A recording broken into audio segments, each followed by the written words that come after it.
Hi, Suzy. How are you? I'm great, Douglas. Thanks so much for having me on your show. Oh, thank you for coming on. I appreciate it. I was looking over your bio and your website, and it says author, book coach, speaker, editor. So you do all those things, yeah? All the book things, yes, absolutely. Okay, I think author and editor, most people understand what that is. What does a book coach do? Absolutely. Book coach is kind of a newer profession. So you could think of it like a personal training trainer for your writing life. So I worked with a book coach actually when I finished my first book, The Fountain, and that was about 8 years ago now, and it was an awesome experience.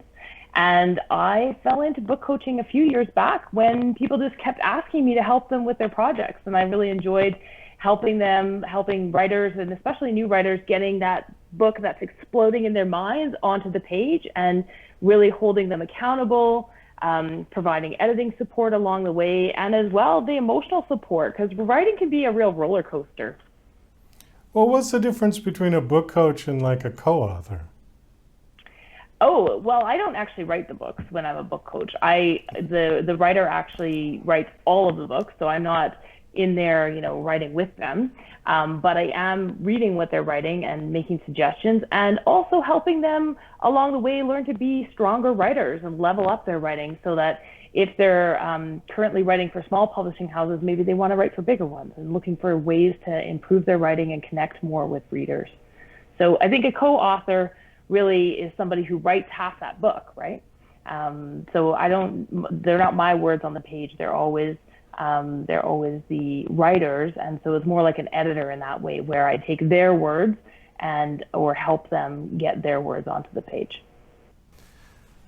Okay, so a book coach sounds to me kind of like a writing teacher or writing assistant or something like that. Yeah. Absolutely. It's just like a personal trainer is for you when you're trying to work out. We don't do the workout for you, but we will give you all the motivation that you need as you're going along to get that book done. Okay, well, I like the personal trainer analogy. That makes sense. I kind of can understand that. All right. Well, that's good. Do you have a lot of success with people to get them to finish their book that they might not have finished otherwise if you hadn't come Oh, it's around? been so amazing, Douglas. I can't even tell you how rewarding it is. I've had a couple of clients that have landed agents this year with their books that we've written, and I just can't wait to see where all of these projects go. It's just such a rewarding experience. I absolutely love my job. I'm really lucky. Oh, well, great. So the other one was speaker. Now, what do you speak about? So I speak about literacy and how important it is in the world, really, and for anything that you want to do, and about following your dreams. So pre-pandemic, I did a ton of speaking, a lot of in-person events and school tours. So I toured. I write for young adults, and so I toured in schools from elementary right through to high school, and talked about literacy, talked about writing, teaching writing as well. And but what I love talking about most is really just going for your goals and knowing where it is that you want to get to and all the things that you can do to achieve them. And literacy is really, really key. It's been key in my life. It helped me. I was a business executive for 20 years before I became a full-time writer. So I've worked on Wall Street. I've been a vice president of several organizations. So for me, it's been really the advantage that I had was communication skills. So I worked in every department of an organization. And the reason I was able to do that, even though I don't necessarily have all the skills going into a job, communication has been key. So literacy, but also financial literacy, and communication and being able to translate between technical folks and business folks and really being able to communicate that in a succinct way has been allowed me to do all kinds of things in life. And so that's the messaging that I love to give in both student settings as well as corporate settings is really whatever you want to do, work on that communication side of things to be able to get you to where you want to be. Okay. When you do your speaking, do you speak to children? I mean, young children, or are you Sometimes, talking yeah. about So it could be a college? gym full of 200. I mean, we don't do this now in 2020, but it could be a gym full of 200 kids. or it could be at a smaller corporate event or a larger corporate event at a banquet or something like that. So keynote type speeches. Yeah. So anything from a girl guide, a set of girl guide, like a small girl guide meeting, to like a large auditorium or banquet hall is where I've spoken. So it's a lot of fun to be able to get that out there and get my message out there. Well, I'm curious about the children because with all of the technology and everybody has a phone and everybody plays games and things, I was always wondering if reading was going to become a lost art with kids because there's so much other information and media and stuff around that, why would they want to sit and read a book? Yeah, and you know what? Sorry, go ahead. I was going to say that even in my generation, which is ancient at this point, I wasn't much of a reader. I would have rather watched television. I didn't discover reading until later in life, So have you experienced that at all with the kids, or are they still avid readers? Reading is still absolutely alive. Kids actually prefer paper books. So, there's a whole movement to ebooks. I almost never read a paper book anymore, but kids still prefer to hold that book in their hands. So there's absolutely still a market. And in fact, what I'm seeing is that literacy is actually even more important, and those communications skills are more important, because instead of picking up the phone, what do kids do nowadays, right? They're texting each other. Right. And so that ability to communicate succinctly is really important, because I'm sure that we've all gotten a text before that is not what you intended, and then somebody ends up mad at you for something that doesn't make any sense, right? Because it wasn't what you intended. And so paying attention to that skill set and being able to write and communicate is really important. But reading is alive and well, and especially during the pandemic. I've got 3 kids in my household. They're 14, 12, and 9, and they're all readers. My 14-year-old is an absolute voracious reader. I think during the early days when we were staying home a lot, she read something like 40 books. So she just blew through them. Yeah, so reading is absolutely still alive and well. Thankfully for us writers.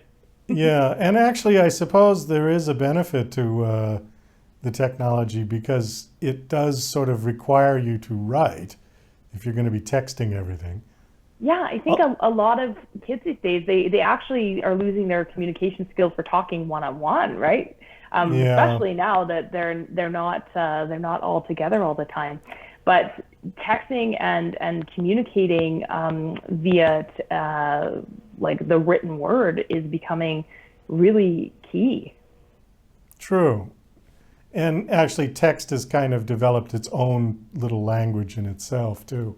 Yeah, I mean, it's not teaching them great spelling, but or grammar. We'll take it as we get it. But it's probably as good as we're going to get, I think. Well, let's talk about your books. Are you promoting a book or a series, or? Well, it's a series, but there is one book that just came out. So right now I've got the Fountain series. And it all started with The Fountain, which is book 1 in the series, and The West Woods is book 2, and the book that just came out this year is Wall of Wishes, which is book 3 and the final book in my young adult fantasy series. Okay, tell us the synopsis of this series. Absolutely. So the Fountain series is about 16-year-old Ava, and she moved from San Francisco to New England to find out more about her mom, who died when she was 10. And when she gets there, her reputation's preceded her because the kids aren't very nice, and all kinds of crazy things happen to poor Ava. She gets really upset, and she runs into the woods, and she finds a mysterious fountain, like the one on the cover of The Fountain here, like that one. And she throws a coin into the fountain. I'm sure we've all made a wish at some point in our lives, and she makes a wish that one of the girls that she just met had never existed. And when she returns to the boarding school that she attends, because it's a boarding school novel, the girl is gone, and absolutely everything in her whole life is different. Even her own family has changed, and she has to find out about the magic of the school that she goes to and the history of her own family. She meets a boy, there's a romance in it, and it's a mystery, and it's lots of fun. Okay. I guess I'm working sort of backwards here, but how did you get started writing, or why did you want to write? Well, I've always wanted to write. As I mentioned before, I was a business executive for 20 years, but I loved the writing part of it. So I did a lot of nonfiction writing. I did a lot of business writing. And I always knew that one day I would write a book, but I didn't actually know what that would be. So I when I was on maternity leave with my third child, so I live in Canada and we get a year maternity leave, which I didn't take with my first two children. I took shorter maternity leaves, but I took the full year and then some with my third child. And I finally decided that I was going to write young adult. And there was a lot of reasons that I chose young adult, mainly because I could write something that had the potential to be huge. I mean, young adult, when it started to take off 10 or 15 years ago, all of a sudden was a genre that adults were reading and kids were reading, and that you had the potential to have a huge reach, but I could still do something that I'd be really proud to show my kids and that my kids would read one day. So I knew that I was going to write a young adult book, and I came up with The Fountain because as a parent, I was looking around and I really wanted to give my kids like everything. I don't know if you have kids or if you've got people in your lives that you really just want to give them everything. But of course, I know that would turn them into spoiled brats. So that isn't a great idea, right? There's consequences to getting everything. And so the germ of the idea of the Fountain series was, what if this well-meaning founder of the boarding school that they attend, St. Augustus, were to give the kids a fountain, a magical fountain that gave them absolutely everything that they ever wanted? What would they do with it? How would it sort of interact? And if everybody could have everything that they wanted, how would those wishes interact? And how would they sort of the butterfly effect of it all throughout the universe? And so that's where the germ of the idea for the Fountain came. And I sat down and I mentioned that I worked with a book coach on the Fountain because it wasn't finished when I went back to work after my maternity leave. So it took me 2.5 years to finish my first book while working full time and raising 3 kids. It took me 2 more years to find a publisher, but it came out in 2015. And 5 years later, I am a full-time writer. I do all things writing full-time. So it really changed the course of my life, and I'm really, really grateful for that first idea. Well, super. You brought up an interesting point that I want to touch on briefly about getting everything that you want. And I think that in life we seek to find what we want. However, if we get to a point where we say, I have everything I want, then I think it's game over. I think Absolutely. the whole bit of life is the next step. Okay, I got this, now I'm going to go for this, then I'm going to go for this.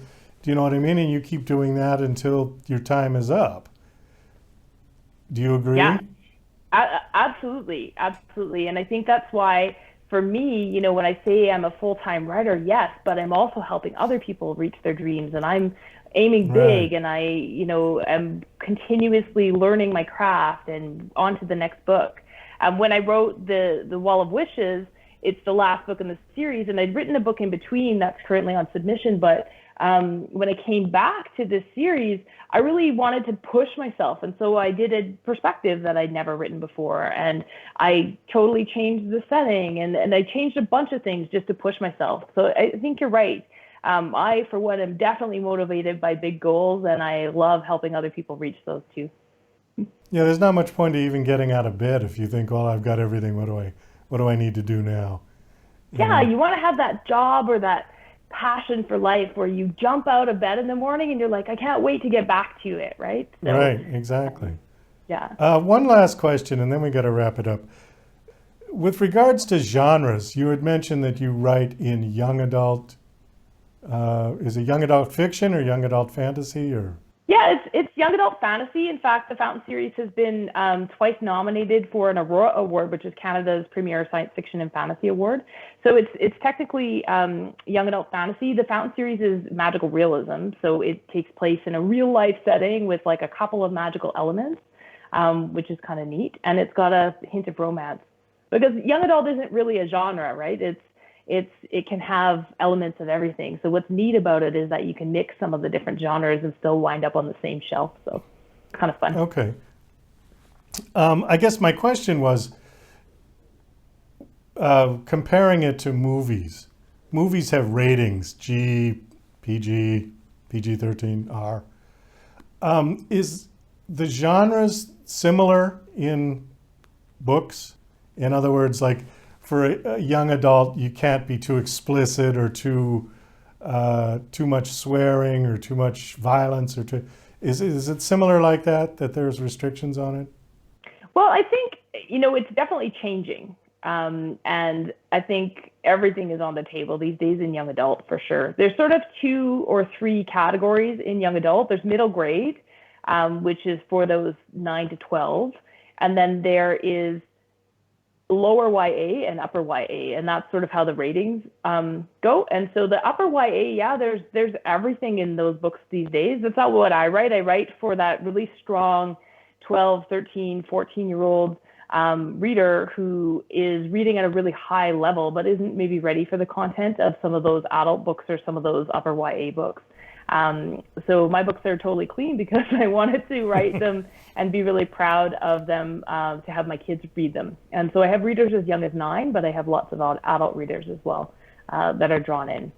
But yeah, there's definitely changing. I wouldn't say that anything is off the table these days. There's lots of edgy subjects, and kids aren't surprised by those, by that content anymore. It's changed a lot. And even with Netflix and movies and other things, they have access to a lot of things at their fingertips, and they want to make sense of it all. And so a lot of books do address those, for older teens. Okay. Well, Suzy, we got to wrap this up. Thanks so much for coming on. Do you have a website that you want to give out? I absolutely do. It's SuzyValdori.com. And so you can visit me there, and you can also sign up for my weekly vlog, which is Inspired Writing, where I talk about tips for writing and writer's life, and share some stories there. Okay, great. Thank you for coming on the show. It was nice talking to you. Best of luck with your book series.